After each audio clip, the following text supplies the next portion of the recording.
We'll call the meeting of the Board of Ethics to order. The first agenda is the statements from the public on agenda items. The first person will be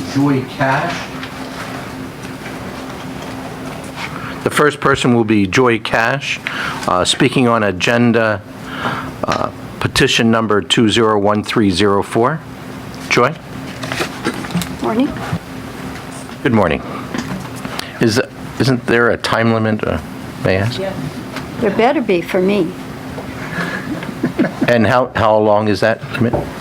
3 minutes. 3 minutes. Starting. My name is Joy Cash. I'm a resident of Hilo. I've sat here in this room for the last 6 months listening to the county council. There are very precious few on our county council that have the health, safety, and welfare of our people and our island in their actions, in their words, and in their heart. This is why I'm motivated to be here today. Can you hear me? Speak up? Speak in? Is it up? You're good. Okay. It's unthinkable to me that someone would question Brenda Ford's ethics. And based on a quarter acre of papaya grown in Ka'u, I don't know how many miles Ka'u is from the papaya farmers in Ka'au, but it's unthinkable that this would even be considered a problem. Please, I implore you to use common sense and understand the secret agenda, well, the not-so-secret agenda of the pro-GMO faction in this effort before you. It's dirty business, and I know that as an ethics committee, it's your duty not to fall for that and not to go in that way. I'm astounded that they would bend this low to forward their agenda, but it just shows me that they're afraid. They're very afraid of the truth and people like Brenda Ford that stand forward for all of us and our future generations. This is serious, very serious business before you. I implore you to think about it very carefully and wisely, and the ramifications for our island. Thank you so much. Thank you, Ms. Cash.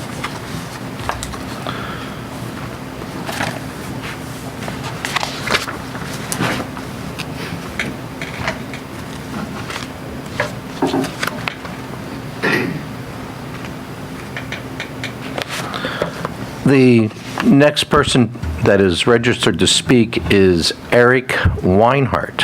Mr. Weinert, please come forward.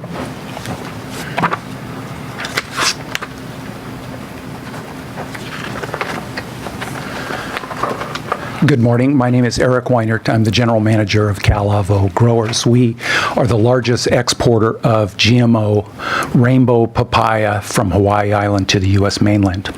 I filed this complaint because I do feel there's an ethical violation. I too have sat through every meeting for Bill 79, either 109 or 110, and 113. And the bill that Brenda introduced would ban all GMO papaya. And I just feel that there's a conflict of interest when she claims to be a commercial, organic, non-GMO papaya grower, and then trying to put her competitors out of business by introducing legislation. She should either have said, "I've got an ethical, a conflict of interest," which I don't believe she's ever said, or she should say she recuses herself from voting on these issues. So the first thing I would do is establish whether, in fact, she says it's true. Is she a commercial, organic, non-GMO papaya? She says that she has a quarter acre. I came up to her when she was in the room, and she said, "Yeah, I couldn't buy it, that she sells to a particular person." She didn't tell me who, and she said that she could look at my Schedule F, that's her income was reported. So I just feel there's a conflict of interest, and I thank you for hearing me. I hope you guys establish whether she is a commercial grower or not, because if she's not, these bills target and make commercial growers register. But it's the definition of commercial isn't defined. So if a quarter acre is what is defined as commercial acre growers, you need to find out how many trees that is, because everyone who has that many trees under the legislation that's proposed will be required to register their crops and the herbicides and the pesticides that they used. So if her statement is on the public record, it's on the videotape. If you need me to do it, I can find it for you. Thank you. And thank you, Mr. Weinhardt. Are there any others that have public testimony? Hearing that there's no others, we're going to move. There is one more? Do we have a slip, or? I don't, do you want me to fill one out, or I can just state my name? State your name and fill it out afterwards so we have it Okay. on record. How's that? Okay. Go ahead. Can do, thank you.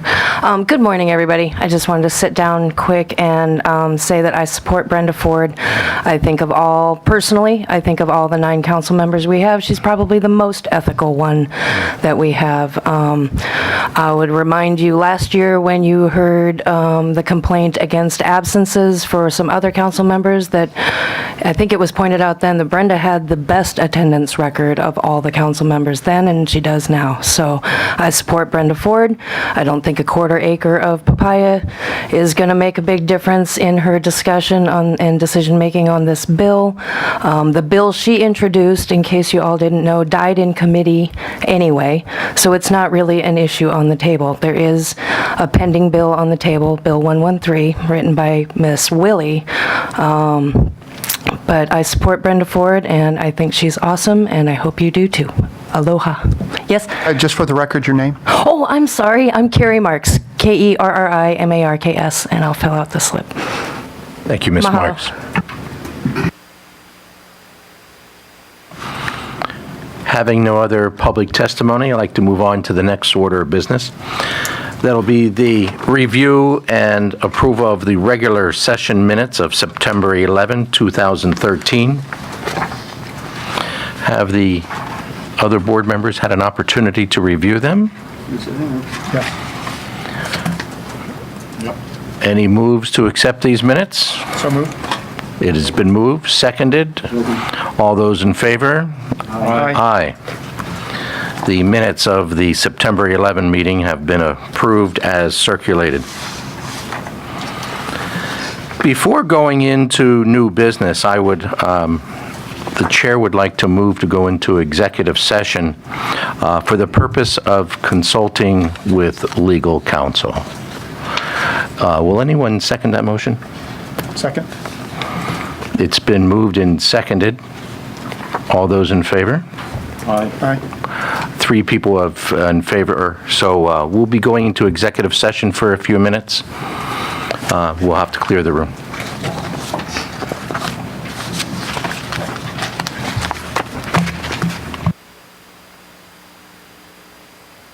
There's no need to pull blinds or anything like that. So, a county officer is in violation of Section 2-84 Conflicts of Interest of the Code of Ethics because of the officer's participation in various bills, both impacting and putting papaya growers out of business as conventional farmers while claiming to grow non-GMO papaya on a quarter acre of her farm. This petition has been filed by Eric Weinert. Did I say that correct? There's no H. Weinert. Please come forward, Mr. Weinert.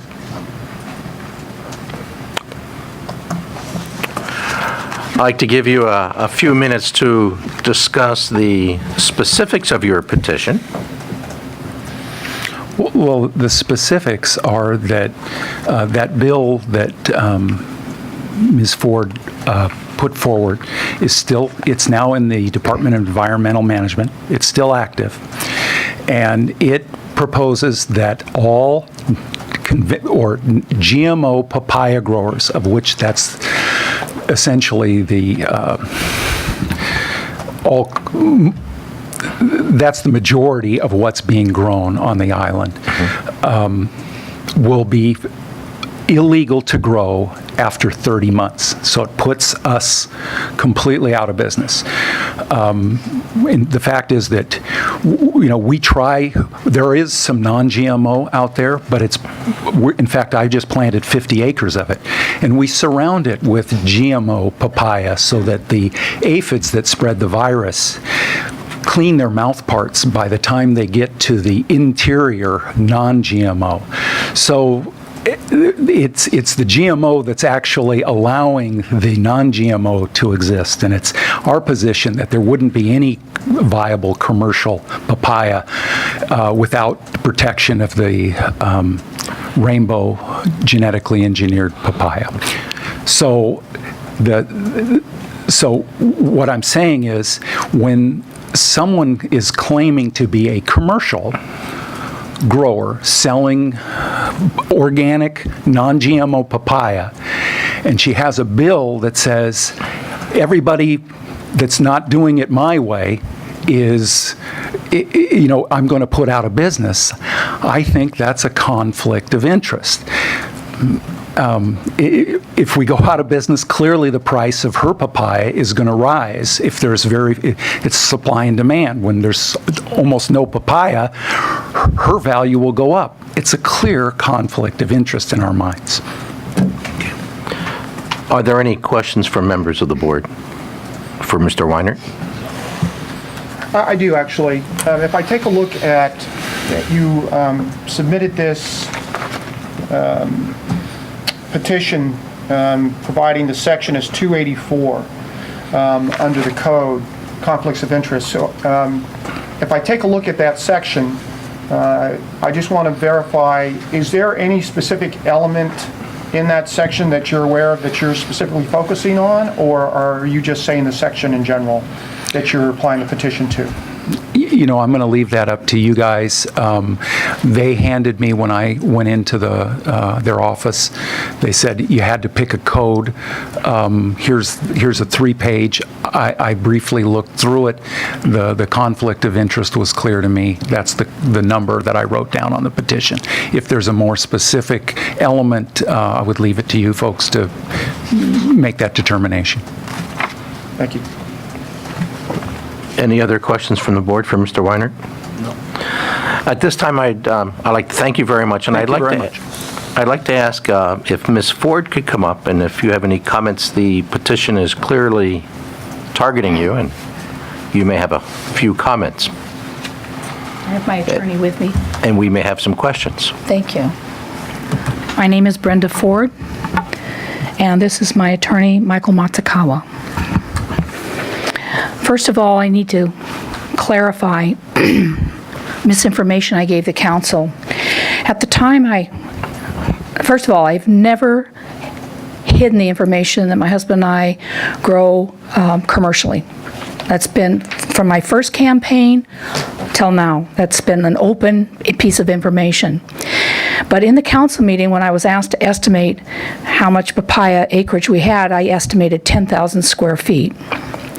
When I went home that night, I spoke to my husband, and he said, wrong. He went out and actually measured it and counted the trees. We have less than 1,500 square feet in papaya. We have only 41 papaya trees. So I wanted to get that on the record. I've been challenged as whether or not I'm a commercial farmer. My husband and I do have a 2-acre parcel of land. We both are commercial farmers. We file Schedule F with the IRS, proving that we are commercially operating a farm. And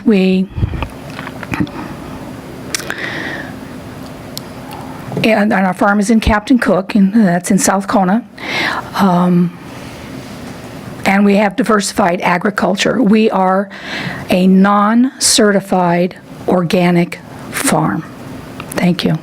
I'll leave the rest up to my attorney, unless you have questions that you need to ask me. We'll start on this side, and we'll go ahead, and you have some questions? Or? I do not. Glenn?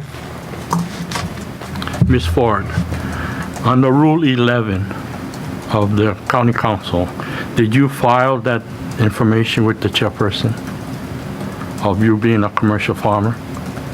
No, I didn't give anything in writing. I've been talking about it for over 7 years. So the whole entire council knew about it?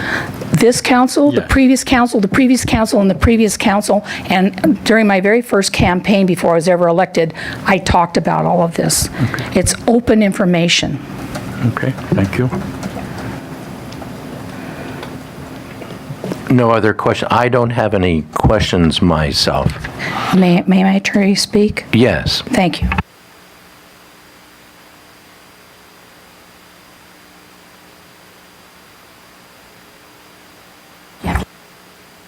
Oh, I'm sorry. My name is Michael Matsukawa. I'm an attorney in Kona, and I represent Ms. Ford this morning. I just had a few points to provide to the board for its consideration. The first is a procedural thing. Lawyers like procedure, but that's what we're here to do, make sure things are working properly. First of all, under your own rules, under the code, section 286, as to filing a petition, the petitioner needs to file a memorandum of authorities that discuss each point being raised. It's not enough to just file a petition. And the reason for that, I think, is pretty clear. The last time I was before this board, I had the opportunity to discuss the Carrigan case that went all the way to the U.S. Supreme Court. And the question was, what is the character of an elected official's vote? What character does the law give it? And so Justice Scalia, in the Carrigan case, described the vote of an elected official as a commitment of his or her share of the legislative body's power to pass or defeat a particular proposal. A memorandum would have also set forth the Hawaii Supreme Court's view on this issue. This is the case of Eddie Tangan versus the State of Hawaii Ethics Commission. The court was looking at a very similar ethics provision at the state level that we have at the county level. And the question was, I think Mr. Adams was asking here, what section of 284? And in the absence of a memo, it's hard for us to fathom which subsection. I presume it's number 1. No officer shall take official action directly affecting a business or undertaking in which the officer has a substantial financial interest. And in the Tangan case, the court went on to say that the state legislature, the voters of the state, when they enacted Article 14 of the state constitution, didn't intend to prohibit an elected official from voting on anything simply because there may be a perceived or, in fact, an actual conflict. And the court emphasized the word directly, that this was an intent to segregate the kinds of situations when an elected official perhaps ought not to cast that vote which represents the expression of the electorate.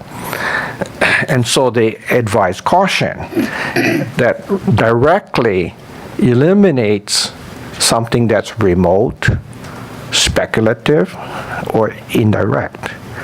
So, without getting into the substance of the bills in question, my understanding is Bill 113, which was Margaret Willie's bill, has an exemption for GMO papayas. Ms. Ford's bill had a proposed amendment to also exempt papayas, GMO papayas, from the legislation. Her bill is in committee. Ms. Willie's bill is up for vote next week. So we get to the timing of this petition. This subject has been known for a while. It seems as though the petitioner is trying to cancel Ms. Ford's vote, to be honest. You know, they could have brought this petition earlier, but waited for the eve of this November 19 committee vote, council vote that's coming up. But the point of law, I think, is this a direct conflict in a sense of the code? And the code says directly affecting a business or undertaking in which that officer has a substantial financial interest. You know, it's the burden of the petitioner to make that showing that, in fact, the petition is couched in terms of stopping competition. But we don't know. There's an exemption for papayas. So are we certain that there will be an economic impact? And would 41 trees have an economic impact in the marketplace? I leave that question for you to determine.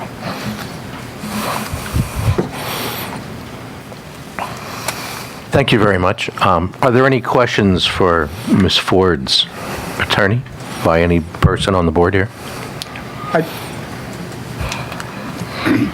Referencing the Supreme Court case that can you tell us if there's been any subsequent state implementation or execution of the ruling that the Supreme Court made, the Tangan ruling that you talked about? The Carrigan case? The Carrigan case was in 2010, and I think most states have recognized, including our state, that and I can quote you the Hawaii case, that there's a limit to what you can do. And the purpose is, and last night I read a case that came from California and Arkansas with the similar quotation.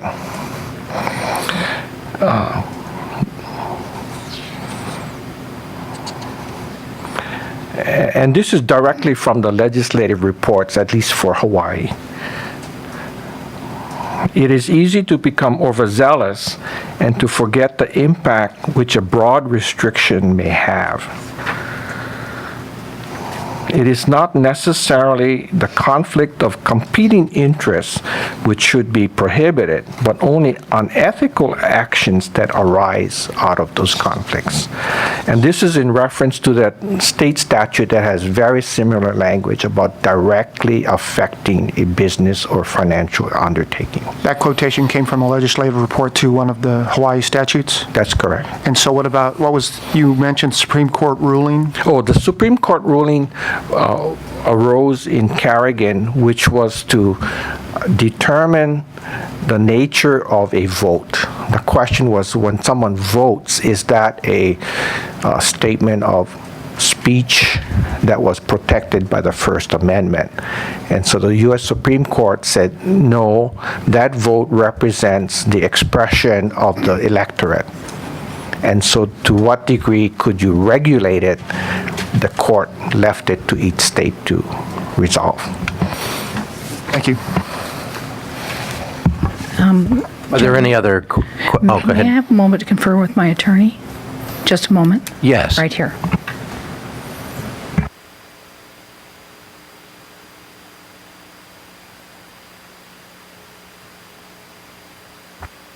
Thank you, gentlemen. Any further comments? Okay. At this point, I'd like to thank you for coming forward. There's no other, I'm sorry, but no. At this point, I'd like to say thank you. You can return to your seats if you like.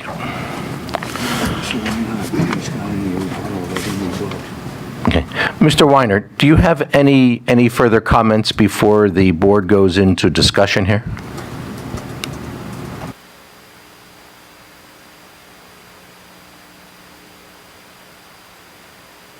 Please come forward then. Go ahead. The point that I waited until before the eve of this election, I want to point out is incorrect. I filed this complaint the day that the statement was made. It turns out that this board only meets so often, and this was the first available day that it was heard. So I filed it immediately. I did not know what the procedure was. I expected it to be heard right away, and I didn't even know that there would be a hearing. So that's not true. Thanks. Thank you very much. At this point, I'd like to comment amongst ourselves here. Do you have any, Glenn? No. Sir? I do. I think that the statute under which it's my view that the statute under which the Board of Ethics operates, both the charter and the code, provides for an expansive view of our authority.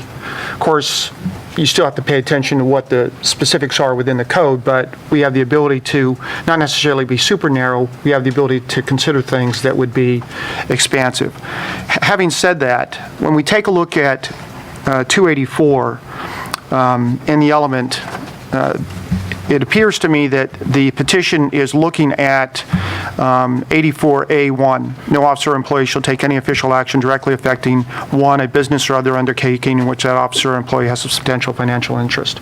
I think that's where we're probably focusing. And so you then take a look at whether or not there is a substantial financial interest. You can do that. I think I'm actually looking, in my view, at official action as a part of the conversation. I think that when we hear petitions that are talking about conflicts committed by legislators, in this case the council members, within the context of their official duties, within the context of their legislative duty, it's going to be a high bar for me personally to see a conflict when the legislator is doing things such as submitting legislation that's going to be considered by the entire council, when there is discussions that are being held by the council in the context of their legislative duties. If there are times when the council has executive duties, when they have oversight responsibilities. I think that those are closer calls, and you might consider those in those situations. But when it's in their legislative duties, I think that there is a responsibility for the legislators to be given the responsibility. The voters voted them in. We defer to the voters in these situations. And it's a relatively high bar for me to then consider something that has been disclosed because they had to do it as a candidate, and then also it's part of their legislative duties. Official action to me I just don't see where this petition goes to the level that I would require in my view. Are there any other comments? Arnie?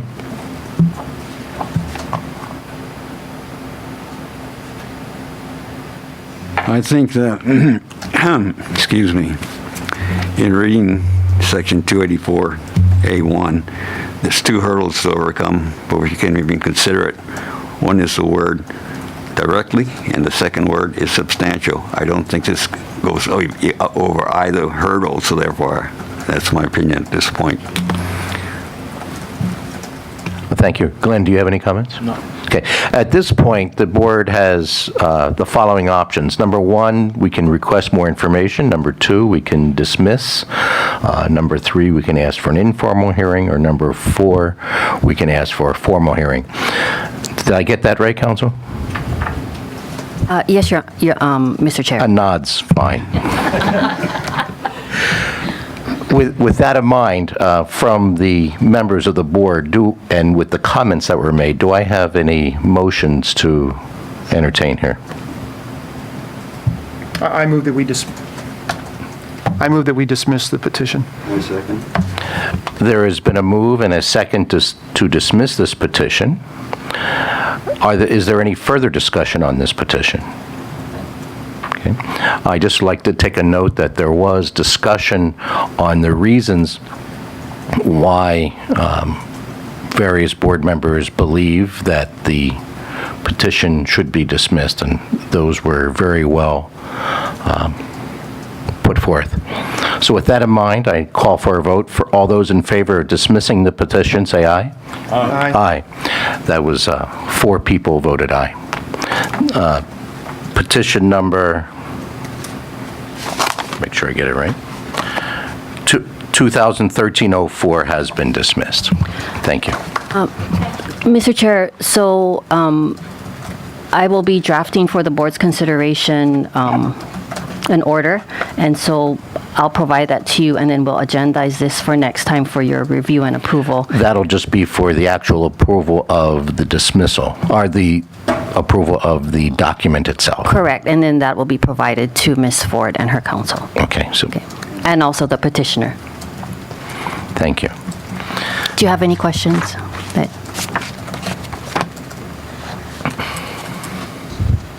The next order of business is petition number 2013-08. Before going into this petition, I was asked that we take a quick 10-15-minute break and then reconvene. So with that in mind, we'll adjourn for 10 minutes. I just wanted to thank this board for doing that. It's wonderful. The others? Do I, all those in favor? Aye. With that in mind, we are back in regular session, and we're going to move on to petition number 2013-08. The petitioner is seeking an opinion from the board regarding his involvement with the Big Island Amateur Radio Club in his employment as an administrative officer with the Hawaii County Civil Defense. Make sure I get all the names correct here.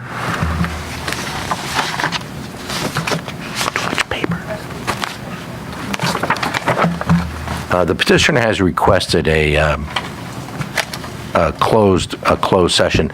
As a point of usual process, we're going to ask why you're asking for a closed session. I don't know any better.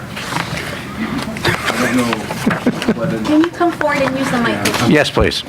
I'm not sure what an open session would involve versus a closed session, so An open session is when everybody's present, including the young ladies in the back, the press.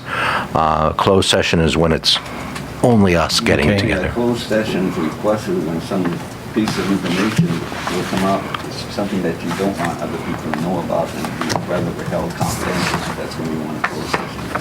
Okay. So I'm okay if the ladies in the back would like to sit here.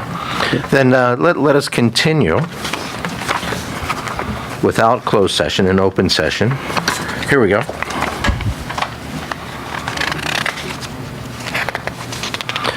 Your name is Bill Hanson, and you filed this petition. I did. And you're requesting, William is my formal name, but Okay. Bill. you're requesting an informal advisory opinion. Yes, sir. From us. Yes, sir. I'll go ahead and, we have your petition. We've been able to review that, but we're going to ask you if you have Summarize. any comments. Yes, Okay. please. So I am gainfully employed by the county with Hawaii County Civil Defense Agency as administrative officer. As I'm there attending to my duties, I also have, for the large part of my adult life, done volunteer work or work trying to help others, regardless of my employment. With that, I see that there's an opportunity for volunteering and helping in the Big Island Amateur Radio Club as their president. The Big Island Amateur Radio Club is a 501c7. I don't get paid for that position. However, I can see that there is potential for questions, me being part of civil defense and amateur radio being what they do out there. They are a hobby, a club, and they are comprised of hobbyists as well as people that understand that during an emergency they may be requested or they may want to help out during an emergency. In the same light, civil defense also sees that there is an opportunity and there's also potential for volunteers out there to help us to get the message out to the public and also back over to civil defense. So does that have anything to do with one versus and the other? And where I can see there's a potential, I'm not getting paid again for that position over there with BIARC, but I just want to make sure that I understand if there are ethics involved with being a volunteer president of a club that could potentially serve to help the county during an emergency of some sort, that I'm not in conflict with anything. Any questions? Yeah, I just have one area that I want to go to, and then I'm all right with it.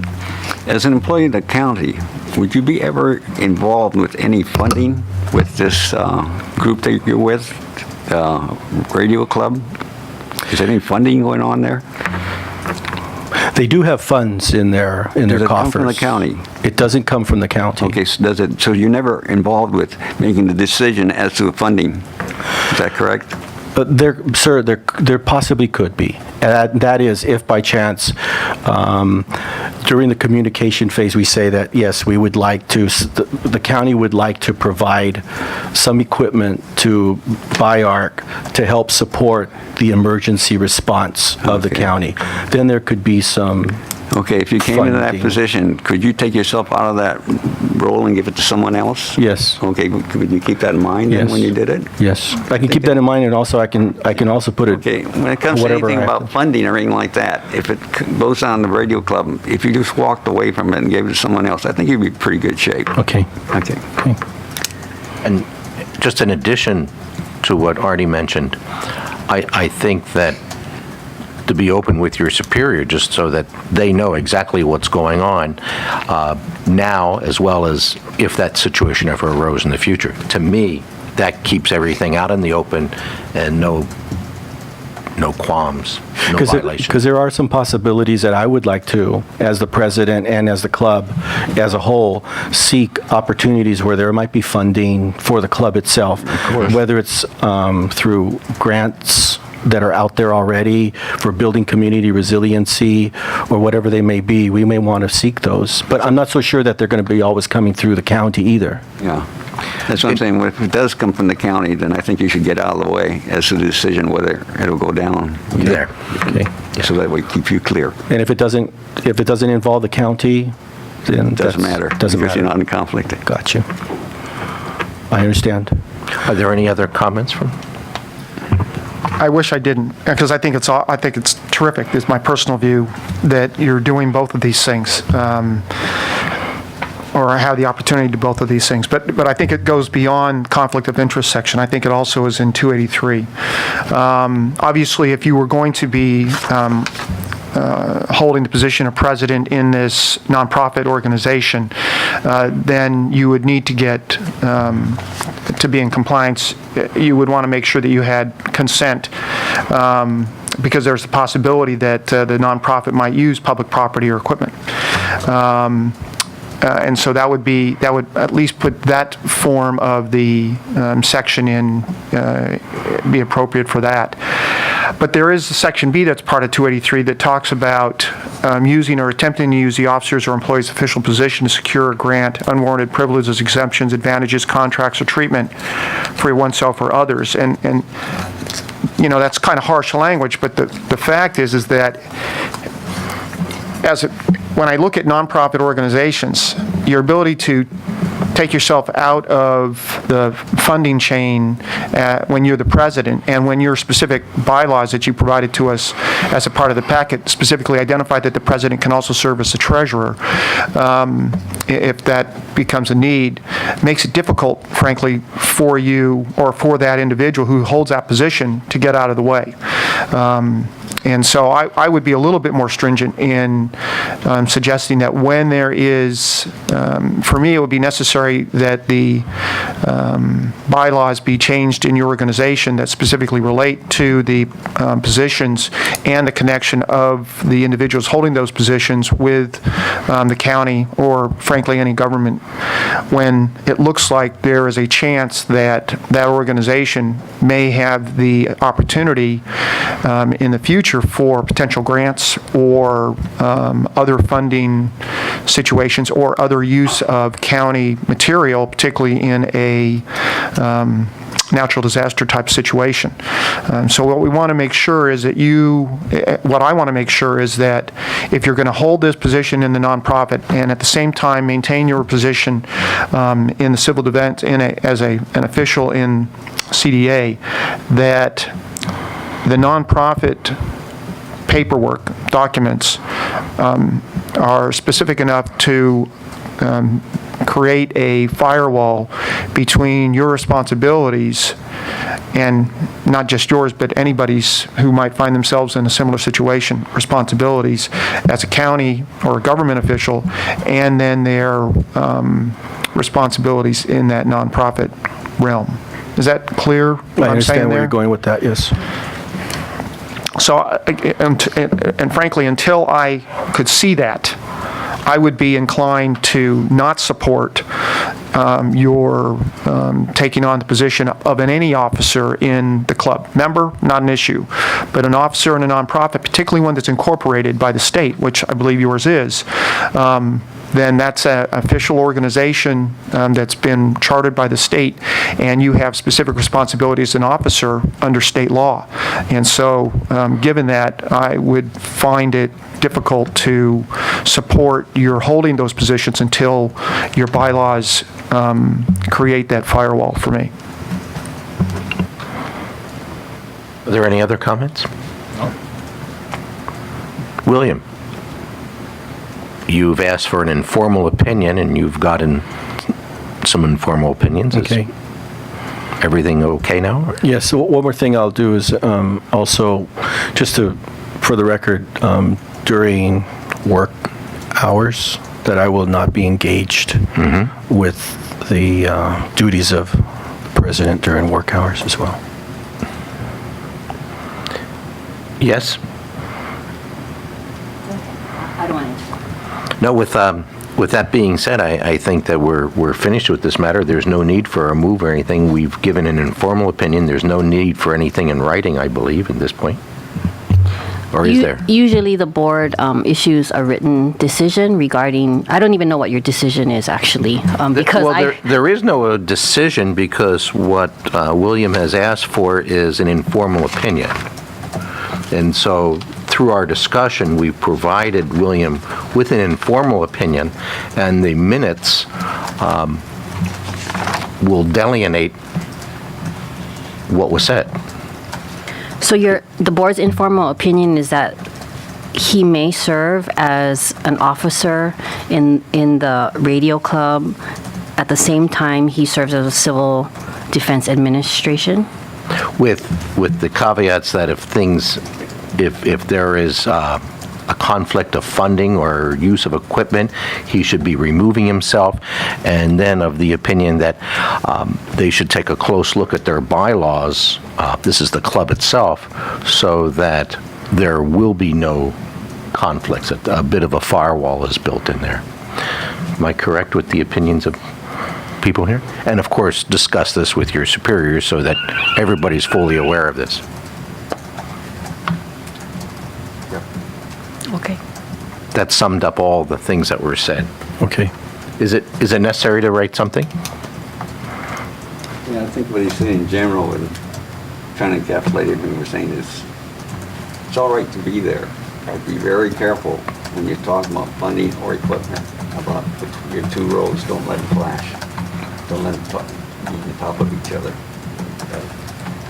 And I just think for the protection of your nonprofit, that you want to make sure that you have that documented. I mean, it's going to be your protection as well, because you don't want somebody necessarily coming back saying, hey, BIARC got something, and it's only because Bill is the administrative officer at CDA. That's not fair. And so as long as you're, look, I think what you're doing is terrific, personally. And so for your own protection and for your organization's protection, I would personally recommend that you make sure that you have the firewall in writing, and the only place you're going to be able to put that is going to be in the nonprofit side, not on the government side. Okay. One more question, may I? Regarding activities, programs, projects, is it okay to engage with the county in programs and projects that help to provide community resiliency? Go ahead, Glenn. Bill, I've known about the amateur radio club for many years. Hurricane Iniki was the first. No communications, only amateur radios. CD lines was down, radio lines was down. First contact was by you folks. I would look at, Darryl knows about this, right? He does. If your group can look like a private partnership with the county, but you stay away from it like everybody's saying. You can be like an advisor to them, but when it comes to funding or anything, you keep yourself away because your primary job is civil defense. I've seen a positive need for amateur radios. Because I was working with the, you know, the NIMS Yes, I factor? do. Yes. I worked with the NIMS, and one of the biggest factors was communication. This county needs it. They only go to radios, but when that fails, what comes on is amateur radios. So I would suggest if you can look at a private partnership program with the county, but you can be like a mentor or advisor, but not upfront pushing it. Your group could push it, but not you. Gotcha. So that is one way you can work it through. Okay. Because I know Darryl needs all, well, the whole county need all the help we can get. Okay. It's a free service to me. Okay. And like I said, Iniki was the first test trial, which worked. So I thank you for what you're doing. Thank you, too. Appreciate it. I understand exactly what I need to do here. Yes. Mr. Chair, I will be doing an opinion because your rules state that the board shall render its opinion in writing. Okay, thank you very much. And thank you. Bill, I want to thank you for bringing this for us, and we, has been mentioned by everybody else, thank you for your assistance. Thank you, sir. In all of our Appreciate it. discussions. Thank you, all of you. Appreciate it. Okay. Thank you very much. We're finished. Moving on with our agenda, we finished with executive session. The announcements, the next meeting of the Board of Ethics, it's scheduled for December 11, 2013, right here, same place, same station. Are there any other announcements? I forgot to make this, and when we had the petition by Mr. Weinert, it didn't occur to me until actually we were partway through it, and I saw the company he worked for. I should just disclose, I guess, that As was known when I was nominated and approved for this particular board, I am a board member of WH Shipment, a non-executive, non-management. Mr. Weinert is general manager of Cavallo Growers, which is a licensee of Shipment. I have never met him, don't have any connection with the work that's done by them, but I just wanted to make that disclosure. Thank you. Any other announcements, comments? Meeting is adjourned.